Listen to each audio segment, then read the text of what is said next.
Hello, I am Yogini Sunita, and this is Meditation, Yoga, and Stuff podcast. I believe my Dharma or my life's purpose is to share my understanding of meditation, yoga, and Ayurveda, holistic healing science of India. I make these amazing wisdoms accessible and adaptable for present times. So let's start. Hello and welcome to the podcast. Today I am reviewing last 2 years, what has happened, the ups and downs. The normal we knew has changed. We now have new normal in our life. We have new rituals. We are still wrapping our head around this new reality. And this also gives us understanding of there is nothing permanent in our life. The change is inevitable. And how can we still find balance in these ups and downs? When I created this podcast, my intention was and still is to share my understanding of meditation, yoga, Ayurveda, and the stuff about life. When I started this podcast, I thought, who will listen? Who will be interested in this? Thank you, all of you, for supporting this podcast. I am choosing these topics just which sing to my heart. That's why you'll see a lot of meditation, Ayurveda, yoga, and also the stuff like life happens. And how can we bring these beautiful, simple practices into our day-to-day life? How can we remove the obstacles from our path of meditation or yoga? How can we come back to this beautiful, magical practices? And I'm using word magical because they are. These practices can give us so much. So with this intention, I created this podcast. I was thinking about names, tossing different names, and finally decided on yoga, meditation, yoga, and stuff with Sunita. And it was lots of thought process went into that. But I now realize that name really doesn't matter. What matters is speaking from the heart. And I kept that, I stayed true to that. I kept that promise. I always speak from my heart, which gives me so much joy, gives me so much peace. Past 2 years has been quite overwhelming for a lot of us, quite upsetting, unsettling. And I personally went through lots of ups and downs, health, as well as the living circumstances. A lot of things have changed for me as well. But throughout all this, what stayed consistent is my meditation practice. It's like a rock in my life. And this rock gives me something to kind of like hold on to. This is anchor in my life. And I'm so grateful for this anchor because when I am meditating, I feel at home. Doesn't matter where I am. So for example, I was between houses, I was changing one place to other. And in this chaos, I found just few minutes in the morning and in the evening to just sit quietly and notice my breath, just tune in. Are you okay, Sunita? So this is how I do my practice. Sometimes it's a longer practice, sometimes it is shorter practice because life happens. And we all know that, there are ups and downs in the life. Sometimes we have more time, sometimes we have less time. We can still weave these practices into our life. Initially, I used to feel guilty that, oh, I'm not doing longer practice, or the practice has to be like this. I need to sit on floor. I need to, there are a lot of, I need to do this or need to do that. But I realized that this is all my mind creating this stuff, creating this story. Really, meditation doesn't need anything. You can sit on chair, you can sit on floor. And this was especially a really big challenge for me when I was going through the health stuff. And I simply could not sit on floor. So I had to sit on chair. This was so much challenging for my ego because in my head I was thinking, oh, I'm a yoga teacher. And how can I not sit on the floor? And all my life, I was able to sit cross-legged on the floor. And suddenly, I cannot. And this was very interesting for my mind to go through that. And once that hurdle passed, once I started laughing at these thoughts in my mind, I was like, my God, my mind is so funny that it is holding on to that tension of not sitting on the ground. And once I realized that and diffuse or kind of like have intervention with that laughter, it just helped me to settle into my chair comfortably. Now, once again, I sit on the floor and everything is all right. But it was that point in my life where I was thinking, oh my God, I can't sit on floor. And my mind made these big stories. And this is how we do, like create stories, really. I mean, meditation is not at all about sitting on the floor. But my mind thought or was going through that importance of sitting on the floor or creating that importance. Also, finding space for meditation. That was again one of the stories my mind created. And the space needs to be really nice and peaceful and quiet. It needs to be decorated with yoga stuff. This is all my mind creating these stories. And then one day I thought, really, it doesn't matter. I can sit anywhere. Sit on the grass, sit on floor, I can sit in chair.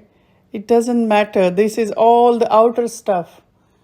And coming back to what is important, which is sitting quietly and creating that peace in the mind, that stillness in the mind. That is the real story. That is what we need to do in meditation. So when I came back to that, this is a yo-yo that's constantly happening in our mind. Mind creates stories. And then when we realize these stories, we can actually move past that. And meditation gives us this understanding. And this is all I wanted to share with you all today about how the hurdles or obstacles came in my meditation. With Ayurveda, my daily rituals are very important to me. But also I have now learned to bring in that kind of like fluidity, kind of like acceptance that it's okay if I can't do all the rituals daily. Finding that balance. And I realized that 80-20 works quite well. Now, for example, on some of the days, it's okay not to have so much rigid routine. The flexibility of the body is important, as well as flexibility of the mind is very much important. This is what I learned through my sadhanas, my yoga and Ayurveda practices. Now, the Sanskrit mantras, they are very beautiful and they also act as an anchor. So our mind is very powerful and it is constantly searching for, constantly wondering, searching, thinking, because that's its job. But we never train our mind to calm down and find stillness, because we also need to learn that the stillness is absolutely beautiful. And through this understanding of Sanskrit mantras, where sometimes we don't know the meaning of the mantra, and that's okay. That's not the point. The sound is the point, which works as anchor. So listening to that sound, and the Sanskrit words are so beautiful in so many levels, because they are created in such a way, Sanskrit language is created in such a way that it works with our energy system. And so pronouncing these mantras or bringing them into your meditation can really work as an anchor in our meditation. I also talked in this podcast about Ayurveda's approach to different things like viruses, about the food, about the life. And Ayurveda is such a powerful tool we can have in our life.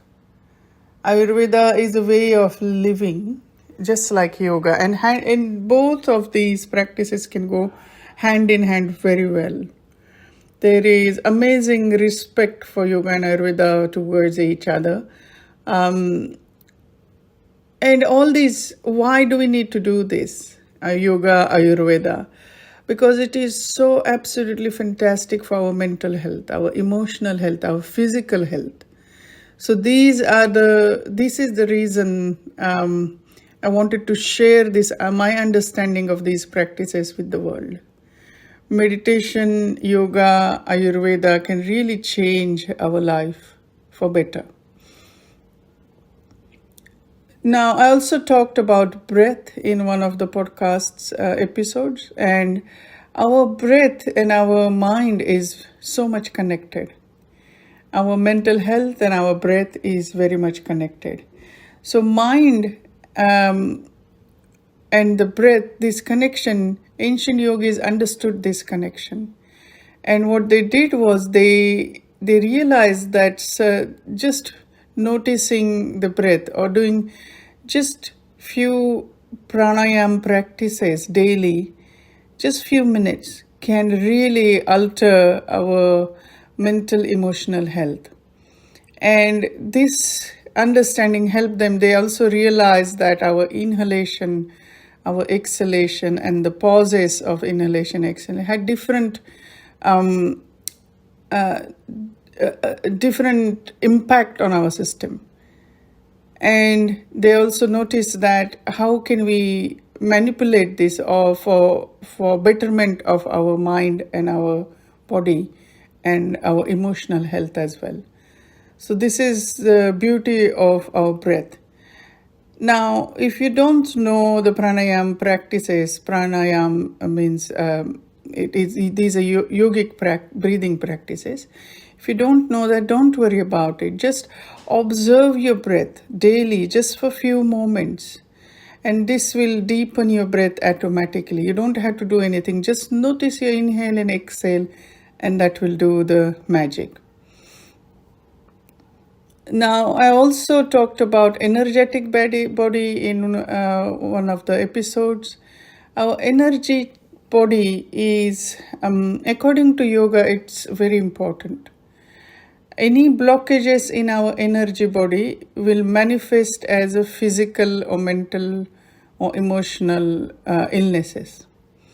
Now, this is where the yoga's magic comes into place. So when we do these physical movements in yoga, this physical movement, we can connect with them easily because we can understand the physical body easily.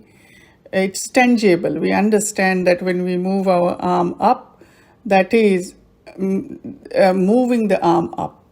But energetically also, we are freeing the blockages around the arm with the movement.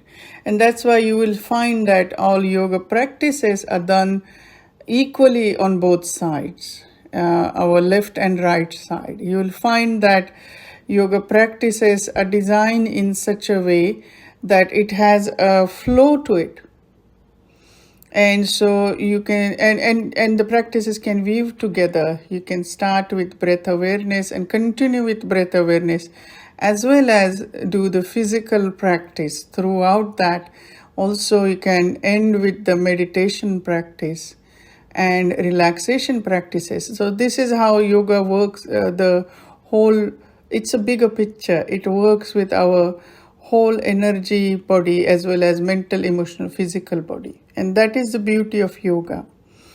Now, Ayurveda also contributes in this because Ayurveda also has a lot of understanding of this energy body and how this energy body can really help to balance our whole system. Understanding of yoga and Ayurveda and energy body, we can improve our sleep patterns, we can improve our mental health, our emotional health, we can improve our physical health. So we can move towards our optimal health, because yoga and Ayurveda is all about moving towards enlightenment. And what is enlightenment? Enlightenment is moving towards our optimal health or well-being in all levels of our being. So this is a beauty of yoga and Ayurveda combined together. And I cannot separate yoga and meditation from each other, because yoga is meditation. A lot of time we think that yoga, when I say yoga, people will say, oh, it's just the physical practices, the asana. That is very small part of yoga. Yoga is all about meditation. So meditation is yoga. And now, for making this understand to people, making it clear and simple to people, I have added meditation, yoga, and stuff in the podcast name. This is because a lot of my clients also say that, yoga means physical practice. So this is the general thinking. But and meditation is something separate from that. So that's why I gave the name, to make it sense for general public. Now, I also talked about deities. Also, there are yoga deities, and I try to explain in a way I understand what these deities represent. There are so many deities in yoga, and there's so many wisdom attached to these deities. If you're interested in that, listen to that episode. Go back to that and listen to it. Now, I also talked about yoga therapy.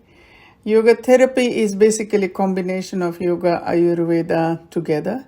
And when it is together, it becomes very powerful. If you're interested in yoga therapy sessions, or we call it yoga chikitsa in Sanskrit, you can communicate with me via my website.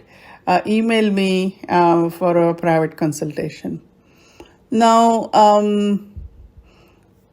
I also was fortunate to invite amazing people on my website, and now on my podcast. And now, looking at this, I'm realizing that they are mainly women. So all the goddesses blessed my podcast with their presence. This feels so beautiful to talk with these lovely people. These are amazing women in their own field. They have done really amazing job. Vanessa Cullen, Nicola Ellis, Christine Balter, Beth O'Reilly, and also Judith Hansen-Lassiter, Amy Opeski, all these beautiful women. Rachel Knox, really blessed all these women blessed my podcast with their presence. I really am grateful to them. And when you listen to them, you understand that how they have embodied yoga in their own way, or bring these wisdom in their own way. They may not even call it, some of them may not even call it yoga, but they are living these practices into their into their day-to-day life. And my intention of doing these interviews was to help the listeners understand that how we can make yoga as a part of lifestyle in our own way. We don't have to copy anyone's else's path. We create our own path. We can take inspiration from others and create our own path, because we all have our own sanskaras and we all have our own dharma. Sanskaras means mental impressions, and dharma means purpose, life purpose. And so we will discover it in our own way. We are all unique being, or fingerprint of the divine. And this helps us to, this understanding helps us to find our own path. So we create our own path. Finding these ups and downs of the life and finding our own path is our own journey. And I wanted to share with you all about these amazing journeys and how can we embody these yoga practices in our own way. And these were a few examples. There are a few more. There will be amazing interviews next year as well. And looking back now at this podcast, I'm feeling very happy that I have launched this podcast. And I will continue bringing in the interesting topics which really sing to my heart. If you want to listen to something special or specific, you can always let me know by visiting my website and emailing to me via the website. And I will definitely happy to take on board those topics. Now, if you want any improvement in the podcast, or if you have any suggestions, please feel free to let me know. I am open for all suggestions. I will take them on board. And with this, I'm going to conclude today's podcast. Thank you for being here. I am so grateful for you to listening to this podcast. Sending all my love and compassion towards you. Thank you for being here. Stay tuned for new podcasts next year. New things are coming. Thank you. I really appreciate you. Thank you. Thank you for tuning in. I really appreciate that you're taking this time out of your day. Don't forget to subscribe. Take care. Bye for now.